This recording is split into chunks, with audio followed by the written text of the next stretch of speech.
नमस्कार दोस्तों, मैं रजनी आप सभी का आपके अपने चैनल में हार्दिक स्वागत करती हूँ। आज सुबह मैंने एक स्टोरी पढ़ी जिसे पढ़कर मुझे बहुत अच्छा लगा, एक बड़ा वाला मोटिवेशन मिला, तो मुझे लगा कि आपके साथ भी शेयर करूँ। तो कहानी ऐसा है कि एक बार स्वर्ग से घोषणा हुई कि भगवान सेव बांटने आ रहे हैं। सभी लोग भगवान के प्रसाद के लिए तैयार होकर लाइन लगाकर खड़े हो गए। एक बच्ची थी जो बहुत ज़्यादा उत्सुक थी, क्योंकि वो पहली बार भगवान से मिलने जा रही थी, भगवान को देखने जा रही थी। एक बड़े और लाल सेव के साथ भगवान के दर्शन की कल्पना से ही वो बहुत ज़्यादा खुश थी, बहुत एक्साइटेड थी। अंत में उसकी प्रतीक्षा समाप्त हुई। बहुत लंबी कतार में जब उसका नंबर आया तो भगवान ने उसे एक बड़ा और लाल सेव दिया। सेव पाकर वो बहुत खुश हुई, लेकिन जैसे ही वो सेव पकड़कर अपनी लाइन से बाहर निकली, उसका सेव उसके हाथों से छूटकर कीचड़ में जा गिरा। अब बेचारी बच्ची बहुत ज़्यादा उदास हो गई, बहुत ज़्यादा दुखी हो गई। क्योंकि अब तो उसे फिर से लाइन में लगना पड़ेगा, और ये दूसरी वाली लाइन तो पहली वाली लाइन से भी बहुत ज़्यादा लंबी थी। लेकिन उसके पास और कोई रास्ता भी नहीं था, क्योंकि सभी लोग ईमानदारी से बारी बारी से अपने सेव को लेकर जा रहे थे। अंततः वो फिर से लाइन में लगी और अपनी बारी की प्रतीक्षा करने लगी। आधी कतार को सेव मिलने के बाद सेव खत्म होने लगे।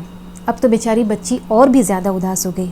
उसने सोचा कि जब तक मेरी बारी आएगी तब तक तो सारे सेव खत्म हो जाएंगे।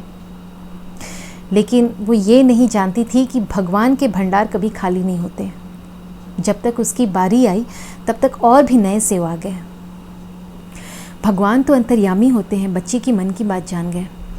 उन्होंने इस बार बच्ची को सेव देकर कहा कि पिछली बार वाला सेव एक तरफ से सड़ चुका था, वो तुम्हारे लिए सही नहीं था, इसीलिए मैंने ही उसे तुम्हारे हाथों से गिरवा दिया। और दूसरी तरफ तुम्हें लंबी कतार में इसलिए लगना पड़ा क्योंकि नए सेव अभी पेड़ों पर थे और उनके आने में अभी समय बाकी था, इसीलिए तुम्हें थोड़ा और ज़्यादा प्रतीक्षा करनी पड़ी। ये सेव अधिक लाल और सुंदर है जो तुम्हारे लिए उपयुक्त है। भगवान की बात सुनकर बच्ची बहुत खुश हुई और संतुष्ट हो गई। इसी प्रकार यदि आपके भी किसी काम में विलंब हो रहा हो ना, तो उसे भगवान की इच्छा मानकर स्वीकार करें। जिस प्रकार हम अपने बच्चों को बेस्ट देने की कोशिश करते हैं ना, उत्तम से उत्तम देने की कोशिश करते हैं, भगवान भी अपने बच्चों को वही देंगे जो उनके लिए बेस्ट होगा, जो उनके लिए उत्तम होगा। इसीलिए अपनी बारी का ईमानदारी से इंतज़ार करें और उन परम पिता परमेश्वर की कृपा के लिए हर पल हर क्षण उनका गुणगान करें और ग्रेटफुल रहें। तो अपने बुरे समय में भगवान और समय दोनों पर भरोसा रखें, क्योंकि समय कोयले को भी हीरा बना देता है और भगवान रंग को भी राजा। आई होप आपको ये वीडियो पसंद आया होगा। अगर पसंद आए तो इसे एक लाइक ज़रूर कीजिएगा। मैं फिर आऊँगी एक नए वीडियो में। तब तक आप खुश रहें, प्यार बांटें, अपने आसपास के लोगों को खुश रखें। जय श्री राम।